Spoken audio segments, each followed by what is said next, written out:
Hi Study Buddies, I'm Kiki. And I'm Rob. And today I've got a question card, small talk, so you can get to know us better. Try not to watch with subtitles, watch without and just listen, train your ear and see if you can follow along with everything that we're saying. What's the most interesting thing you've read or watched recently? I would say it's a TV show called The Pit. It's a show we only started last week, but we've already watched 15 episodes in the first season and we've started the second season. And They're like an hour long as well, each. Yeah, this is true. It's that good. It's really good.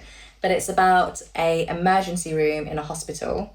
In Pittsburgh, I think? Yes, in Pittsburgh. In the US. Yep, in America. And the first season follows the day shift.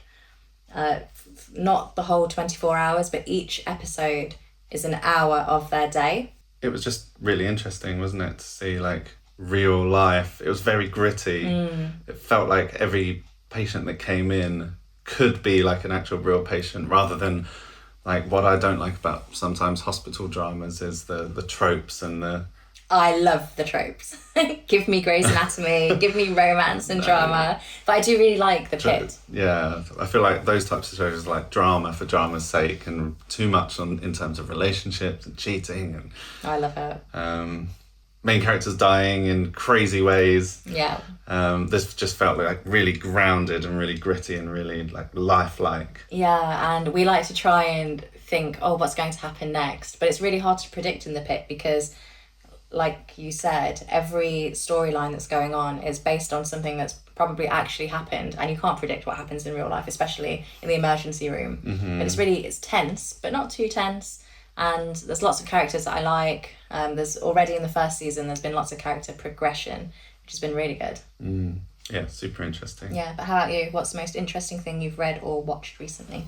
I think the Artemis 2 rocket that went to the moon and back. Oh yeah. That was really, really cool. That was pretty interesting. I love space and I love sci-fi. A funny thing about it was when we were looking for updates, we logged onto the live stream of where the rocket was or where the capsule was. And it was just about to go behind the moon. And then that gave us an idea for a cool sci-fi movie or TV show where the space shuttle goes behind the moon and then as it comes back round and we regain communication with Earth, the capsule's empty. Yeah. And that starts like this sci-fi movie. That would be crazy. Obviously, we wouldn't want that to happen in real life. No. But we thought that would be a really creepy, eerie, cool thing to happen. Yeah. In fiction. Somebody please go write a book. Yeah, please. Yeah, people watching, do you like reading? Do you prefer watching TVs or movies or not at all? Because you don't actually read that much, do you? No, not a big fan of reading. No. My brain can't concentrate. Okay, cool. Artemis 2 is very interesting. Very cool. Do you want to go with the next question? Yeah. What's your go-to comfort food? My go-to comfort food, I think is something like pastries, like croissants or like... If anyone's been to the UK, a Greg's sausage roll in the morning or something like yeah, but sometimes. Probably something like that. Something nice about a buttery pastry in the morning. Do you prefer a croissant or a pain au chocolat? I prefer a croissant, and I don't know why that is. I prefer a pain au chocolat because chocolate, obviously. And that's your answer, is it? Oh, yeah. So what's my go-to comfort food? I would say chocolate. But whilst you were speaking, I also think rice. Rice. Yeah. Rice is probably my absolute favourite food. And my mum, when I was younger, used to make corned beef, cabbage, rice and onions. It sounds disgusting, but it's so nice. And I was thinking, I need to make that soon. Or noodles and rice. We used to get the ramen packets, the green packets, demi ramen, chicken flavoured noodles with rice. That was really good. I can't get behind noodles and rice. For me, growing up, rice was always something that you'd have with the main like meat or vegetables or whatever it is. Not just noodles and rice. Noodles and rice, so delicious. But I am very white, so... Yeah, very British. Very British. My dad used to make this, hot rice out of the rice cooker, and he would make his own sort of rice pudding. and it would just be rice, fresh hot rice, milk and sugar, which I never had. But thinking about it now, maybe I would eat that. But I prefer the rice pudding that we get in England, but not everybody likes it. Our recent students did not like it. If you're in England, try rice pudding with a dollop of jam, a spoonful of jam. Spoonful of jam. Delicious. So you're saying chocolate or rice? Yeah, or both. Some rice and then some chocolate. Or chocolate rice. Chocolate rice. In the Philippines, they have chocolate rice, which I think is called champorado. I don't know. Maybe. But yeah, perfect. It rings a bell. Yeah. Chocolate. Yeah, if you've watched this channel before, you'd know that Kiki loves chocolate. It's true, I do. And if you've watched this channel before, you know that I also love rice. Cool. Okay, next question. Share a memorable travel experience you've had. I'm going to go first if that's okay. Yeah. I'm going to say our honeymoon. Why? Because we went to America, United States. And we did like a road trip from San Francisco down to Los Angeles. And then we ended in Las Vegas. And it was just really nice because over COVID, we made a bunch of friends that lived in the United States. And so it was like our first time meeting all of these people. There was maybe 15 of us in total. So it was just really nice, really memorable. And it was my first ever long haul flight. I'd only ever been to like Greece and Turkey and Egypt. And not saying that they're short flights, but first time going that far across the ocean. Yeah, I thought you were going to say it was memorable because of that road trip. Oh, yes. So during that road trip, when we were driving down... it was the Pacific Coast Highway. So it's a really beautiful drive if you want to do it. Yeah. But what you didn't know is that when you're driving next to the coast, there's literally a sheer drop. Yeah, it's a cliff. Off the side of the road. Yeah. And you had a full-on panic attack, didn't you? Yeah, I was driving. Yeah, right? you were driving. I was the one, I did that part of the driving and I was terrified because in England we are seated on the right side of the car and we drive on the left-hand side of the road. But obviously in America it's all reversed and I haven't done that in years. And it was so scary. And then just next to me was like the edge of a cliff with no railings. And then there were like cars zooming up behind me and I'm like, no, I don't want to do this. So I pulled over and I just had a full-on meltdown. So sorry. So then I took over the driving for that bit. Yeah, but then the rest was really nice. It was flats and big wide roads, no other cars around. And it was really great. It was just that part that was meant to be my driving was not great at all. Yeah, it's funny that that's your lasting memory of that trip. Just that road trip. Like the rest was amazing. Obviously meeting all our friends that we made over the internet, which I never thought in a million years would be something that I would do, but we did. And they're actually, loads of them are coming over in a few weeks to see us, which is going to be lovely. And we've done quite a few travels. Yeah, we have.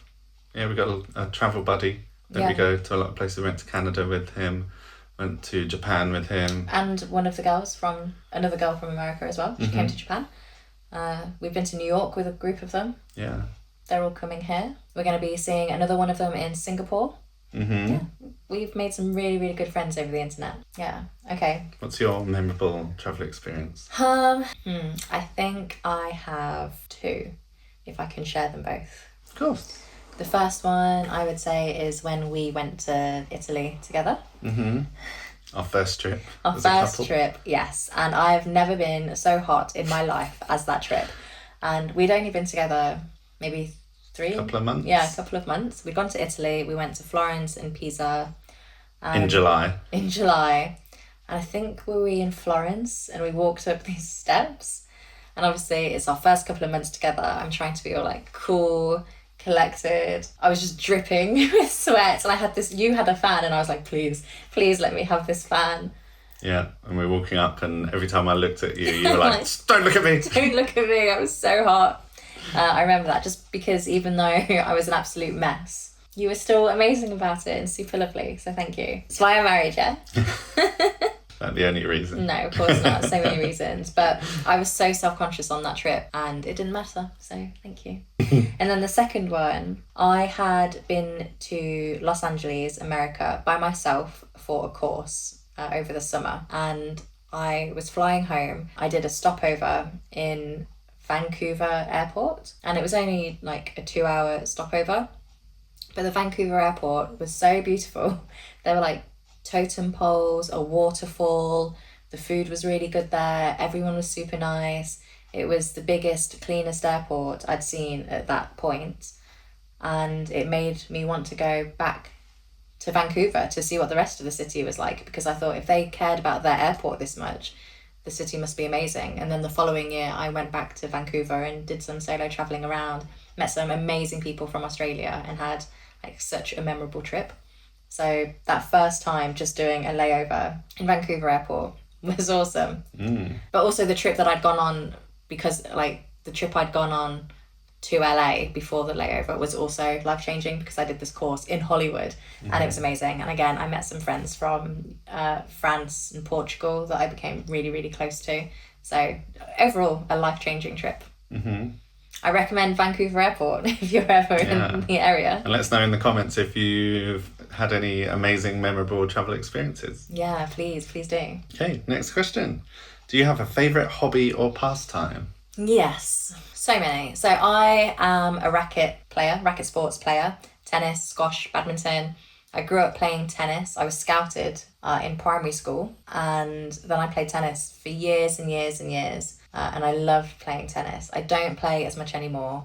And then eventually from tennis, I switched to squash, and I absolutely love playing squash when I can. There's no squash courts near us, which is a bit of a shame. And you struggle a bit with tennis elbow. Tennis elbow. We played badminton. When we moved house, we joined a badminton club, which was really cool. But because my years of racket sports, like my tennis elbow was really bad, so I have to take it easy. And who wants to take it easy when you're playing a competitive sport? Not me. Yeah, you're far too competitive to take it easy. And then that makes me competitive. Yeah. But other than that, hobbies. I work in the film industry, so I love watching movies. I love reading. I do try and be a bit more creative. I got into working with clay for a bit.